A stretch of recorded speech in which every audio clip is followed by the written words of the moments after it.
Hello and welcome to The Professionals. Thought leadership is rapidly becoming the bedrock of many professional services marketing campaigns. Its value is recognized in both creating impactful content, good PR, and more importantly, driving measurable business development activity. Put simply, good thought leadership should open doors to meaningful client conversations. I'm thrilled today to be joined by Ben Kent from Meridian West. Meridian West create outstanding thought leadership programs for some of the largest professional services firms in the world and across the UK. Ben has kindly agreed to share with us today some of his thoughts on what he is seeing in the thought leadership landscape and how that might change. Ben, thank you for joining us and welcome to The Professionals. Thank you, Matt. Pleasure to be here. The first question, Ben, I'd like to ask you is how and why thought leadership has grown so dramatically over the past sort of 12, 24 months? Yeah, I think you're right. You know, we at Meridian West, we've been doing thought leadership campaigns the last 20 years, and I've had no time if we had kind of more work on delivering campaigns. I just totted it up before this interview. I think we're working on 15 campaigns at the moment.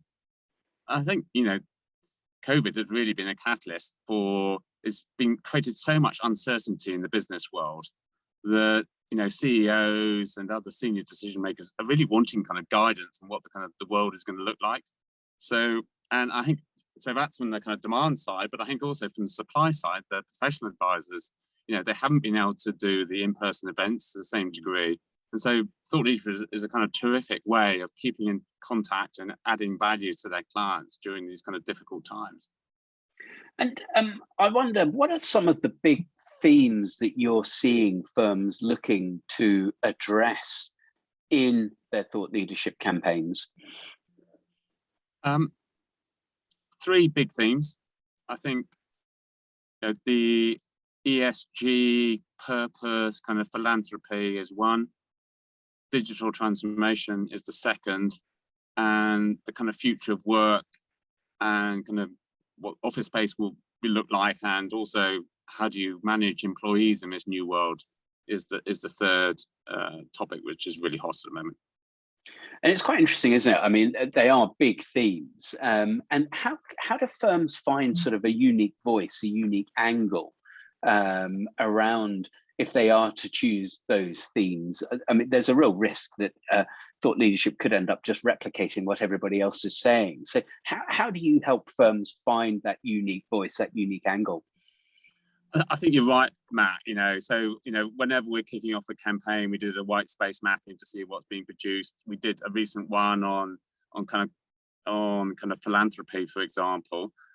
And, you know, there's a huge amount being published, but I don't think that should put you off. I think where I'm seeing where I think, you know, much of the thought leadership which it focuses on at the moment is these themes are important. You should take notice of them. I think now is the time to kind of move the debate on and say, okay, as senior management, how do you actually lean into that issue? How do you solve it and get down to kind of the practicalities of it? Because there's very few thought leadership campaigns that are kind of meet that acid test. Is this useful? Will it help our clients tackle this problem? And are there things that you can do to help firms actually go through that process? I mean, is there sort of a creative process that you can take them through? I think there is, and I think spending time up front kind of planning it is really helpful. You know, I've discussed, first of all, do your white space mapping, see what's already been published and where you can have an authentic voice.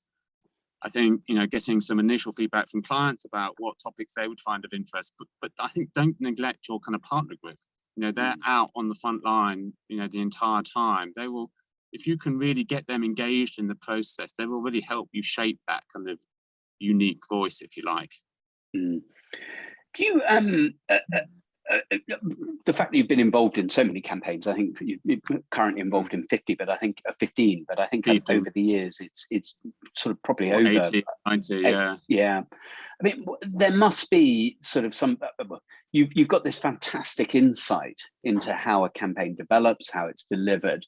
And I just wonder if there's sort of any sort of areas where you see firms fall down in their campaign planning or delivery that we might be able to share with people so they don't make those mistakes.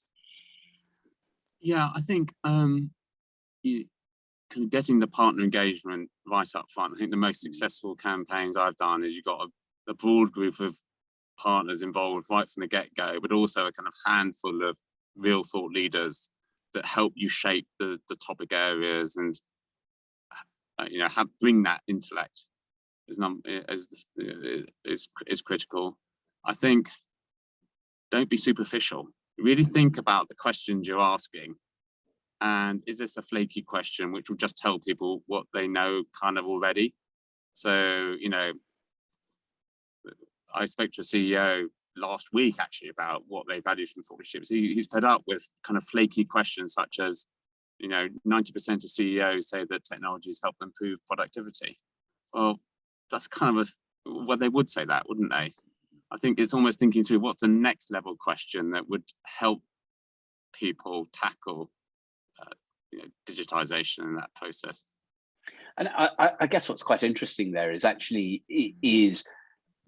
using thought leadership to show that you really understand an industry sector, that you are deeply embedded within a particular industry, and that can help remove that superficiality behind a lot of thought leadership programs.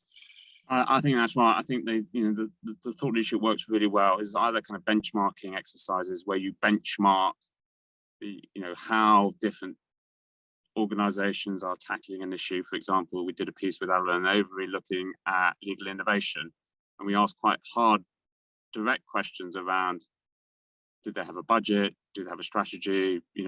Have they got what resources? So it gave people quite tangible information. So that's one model. I think the second model, which works really well, is kind of case studies of where you've actually leaned into some of these issues and some of the practical challenges you face.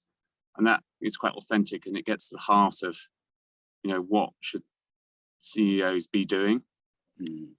I mean, it's just actually good thought leadership is all about creating and developing trust between a firm, its advisors, and their clients.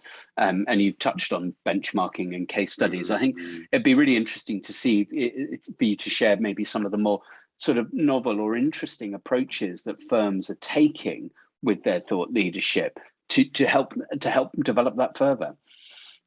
Yeah, I think there's been, technology has really helped actually. I think there's been kind of much more creative approaches. So the old world where, there would be a survey and then a research report and hopefully some PR is not dead, but I think it's now being supplemented with much more innovative approaches. So, for example, really tapping into kind of personal stories. So we work with this Big Four firm looking at, very wealthy, ultra high net worth philanthropists. And we created a whole series of different case studies about their personal journeys. And these were both really engaging as kind of human stories, and not just, and we were talking in Africa and Asia, Latin America, and also was quite practical. They could talk about how they tackle some of their issues. The other area we've done a lot of work on is creating kind of benchmark type tools, data visualizations. And, so with particularly the Big Four, people like Allen Overy are using this a lot. And what that enables you to do is you can, client will complete a survey, it takes them 15 minutes, but then you can go back to them with the dashboard where they compare themselves to their peer group. We can pick the peers they want to compare. So they can say, well, I want to look at fund managers with turnover of over $1 billion. And then it places them against that peer group. And that's super useful because then you can put that in the hands of a partner who can then sit down and have the conversation with the client on this is where you compare to your peers. And also we can link it back to, and this is how we can help you in the areas where you're behind your peers. So it's a very different type of conversation. It's not just a client reading a report. It's value-adding kind of conversation, and it really helps drive business opportunities. And we've had a lot of success on that, so getting, in terms of getting meetings with very senior people, and also that unearthing real revenue opportunities. It sounds to me, Ben, that actually thought leadership, the way thought leadership is evolving, is away from a PR and publicity tool to a much more sophisticated business development tool. Does that sound fair? Yeah, and exactly, and I think it's kind of really exciting. Actually, I think it means that it means that it's no longer just owned by the marketing department, but generating sales, but actually even more fundamentally, actually helping professionals deliver advice. So again, talking about on legal innovation, for example, the benchmark would really help then in terms of the delivery of any project that Alan and Lovely would actually deliver. So it's really getting it into the heart of the business. I think that's absolutely fantastic and really good advice, a really good final word. Ben, thank you ever so much for joining us. Thank you for joining the professionals. Thank you. It's been a pleasure, Matt. Thank you.